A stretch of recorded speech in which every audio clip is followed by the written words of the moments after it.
여러분 평안하십니까? 오늘도 말씀과 함께 주님의 은혜 가운데 거하시기 바랍니다. 오늘 말씀은 로마서 1장 18절부터 32절입니다. 로마서 1장 18절부터 3장 중반부까지는 죄의 문제, 죄의 실상을 이야기하고 있습니다. 죄에 대해서 강조하는 이유는 구원의 필요성을 강조하기 위해서죠. 모든 인간은 죄인이기 때문에 구원이 필요하다는 것입니다. 오늘의 묵상 포인트는 죄에 대한 하나님의 진노입니다. 오늘 본문에서 반복되는 구절이 있는데요. 바로 내버려 두사입니다. 24절에도 하나님께서 그들을 마음의 정욕대로 더러움에 내버려 두셨다. 26절에도 하나님께서 그들을 부끄러운 욕심에 내버려 두셨다. 28절에 하나님께서 그들을 그 상실한 마음대로 내버려 두셨다. 하나님께서 아무리 말씀하셔도 듣지 않으면 버려 두신다는 거예요.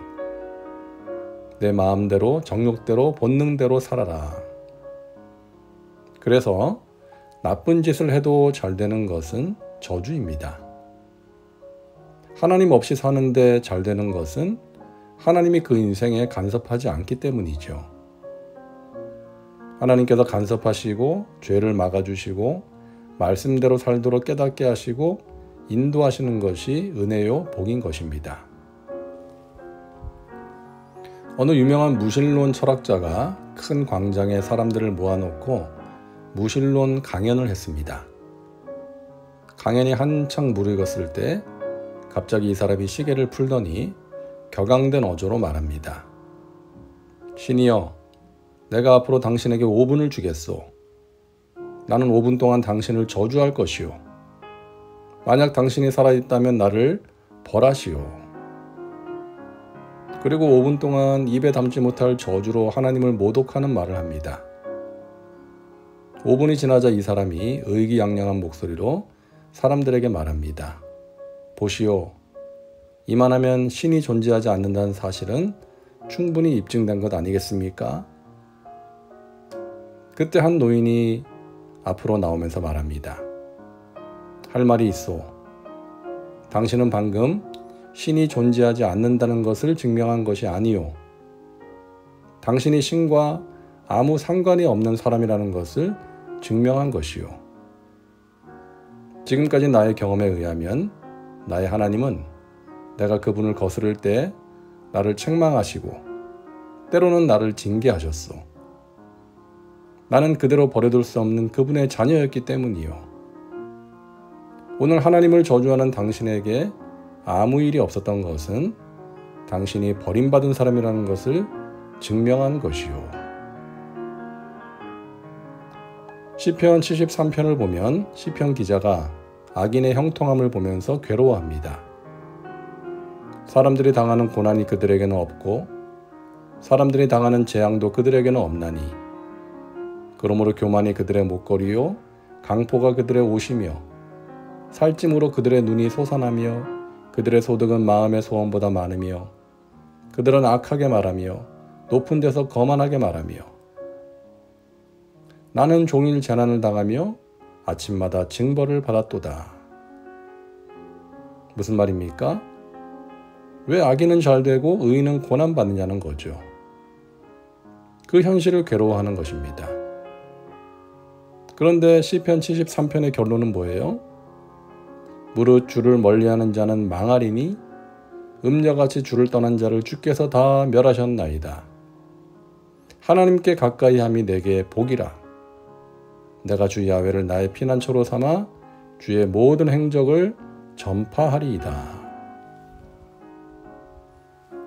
사랑하는 여러분, 여러분의 인생의 어려움으로 인해서 하나님을 가까이 하게 되었고 하나님 말씀대로 살게 되었다면 감사하시기 바랍니다.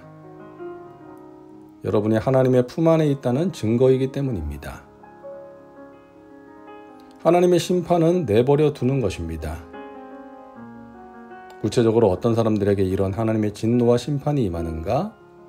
첫째로 불의로 진리를 막는 사람들입니다. 하나님의 진노가 불의로 진리를 막는 사람들의 모든 경건하지 않음과 불의에 대하여 하늘로부터 나타나니, 여기서 진리를 막는 사람들은 하나님을 의도적으로 거부하는 사람들입니다. 이는 하나님을 알만한 것이 그들 속에 보임이라 하나님께서 이를 그들에게 보이셨느니라. 하나님께서 인간의 이성이나 양심을 통해서 하나님의 존재를 알게 해주셨는데 그 진리를 거부하고 있다는 것이죠. 곧 그의 영원하신 능력과 신성이 그가 만드신 만물에 분명히 보여 알려졌나니 그러므로 그들이 핑계하지 못할지니라. 우리가 사람들이 만든 건축물 말고 위대하고 아름다운 자연 경관 앞에 서면 무슨 생각을 하게 되나요? 그 아름답고 웅장한 자연을 창조하신 하나님을 생각하게 되는 것이죠. 하나님의 놀라우신 능력과 신성을 알게 되는 것입니다. 하나님을 믿지 않는 사람들도 이 자연 피조물을 보면 조물주를 알 수가 있는 것입니다. 우주를 연구하는 과학자들이 자신들이 연구를 하면 할수록 어떤 절대자의 손길이 아니면 이럴 수가 없다는 것이죠. 인체의 신비를 봐도 마찬가지고요. 너무나 섬세하고 오묘한 하나님의 손길을 느낄 수가 있는 것입니다. 이런 것들을 보면서 인간은 하나님의 존재를 알게 되어 있다는 거예요. 하나님께서 모든 만물에 자신의 능력과 신성을 새겨 놓으셨다는 것이죠. 그럼에도 하나님이 없다라고 진리를 거부하는 사람들은 하나님의 진노를 피할 수 없다는 것입니다. 자, 둘째로 우상 숭배하는 사람들입니다. 인간에게는 종교심이 있습니다. 종교심이 많은 인간이 하나님을 모시지 않으면 그 자리에 다른 무언가를 갖다 놓아야 안심이 됩니다. 썩어지지 아니하는 하나님의 영광을 썩어질 사람과 새와 짐승과 기어다니는 동물 모양의 우상으로 바꾸었느니라. 썩어진 인간이 그 자리를 대신합니다. 옛날에는 왕이 신과 같은 존재였고 또 독일의 히틀러나 북한의 김일성 같은 사람을 신처럼 떠받들지 않았습니까? 요즘은 대중가수 등의 연예인들이 마음을 사로잡는 우상이 되는 경우가 많죠. 또한 썩어질 동물이 하나님의 자리를 대신합니다. 동물의 형상을 만들어 놓고 절하고 섬기는 우상 숭배죠. 10계명의 제2계명을 어기는 것입니다. 사람을 의지하며 살고 돈이나 명예나 권력을 의지하며 사는 그런 것들이 하나님의 자리를 차지해버린 우상 숭배자들이 많이 있는 것입니다. 셋째, 정욕의 노예로 사는 사람들입니다. 하나님을 모시지 않은 사람은 정욕의 노예가 되는 것이죠. 그러므로 하나님께서 그들을 마음의 정욕대로 더러움에 내버려 두사 그들의 몸을 서로 욕되게 하게 하셨으니, 성적인 타락입니다. 그와 같이 남자들도 순리대로 여자 쓰기를 버리고 서로 향하여 음욕이 부릴 듯하며 남자가 남자와 더불어 부끄러운 일을 행하여 그들의 그릇 때문에 상당한 보응을 그들 자신이 받았느니라. 무엇을 말하는 겁니까?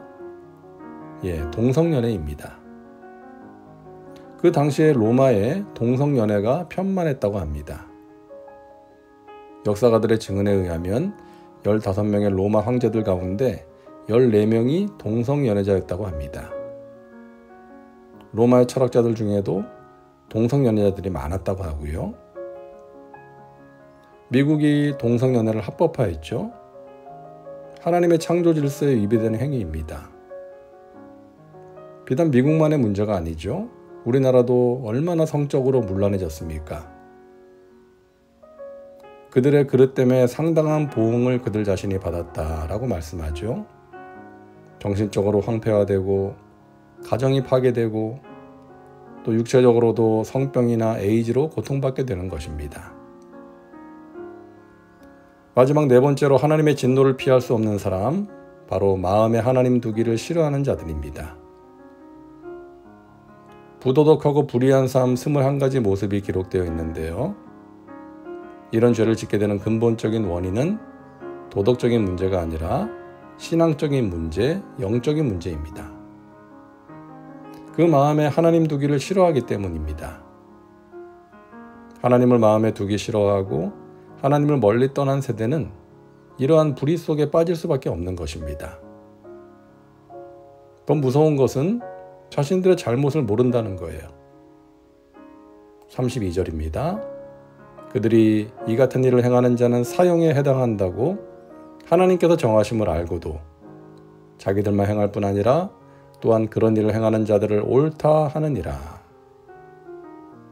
뭐가 나쁘냐는 거예요?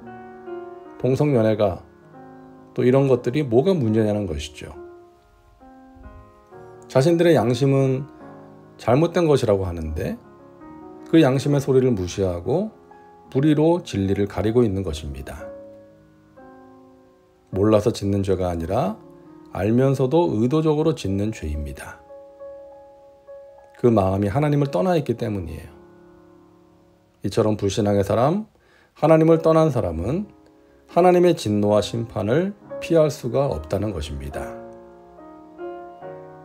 빛이 들지 않는 곳은 곰팡이가 생기고 썩게 되어 있죠. 빛이 비춰야 해결되는 것입니다. 진리이신 빛 대신 주님을 모실 때 해결되는 것입니다. 그 주님을 신뢰하고 의지하며 살 때 이러한 죄들을 이길 수가 있는 것이죠. 내 스스로의 힘으로 해결할 수 없습니다. 내가 하나님 없이 산 것을 깨닫고 회개하고 하나님을 모시고 하나님을 신뢰하는 믿음으로 살 때 하나님이 입혀주시는 의의 옷을 입고 살아갈 수가 있는 것입니다. 기도합니다. 사랑과 은혜가 풍성하신 하나님, 오늘도 말씀과 함께 살게 하시니 감사합니다. 우리를 내어버려 두지 않으시고 간섭하시고 말씀하시고 인도하시니 감사합니다. 하나님의 품을 멀리 떠나 살지 않게 하시고 말씀에 귀를 기울이게 하시고 깨닫게 하시고 돌이키게 하시니 감사합니다. 평생 주님의 품 안에서 주님이 주시는 은혜와 평강과 신령한 복을 누리며 살게 하옵소서. 예수님의 이름으로 기도하옵나이다.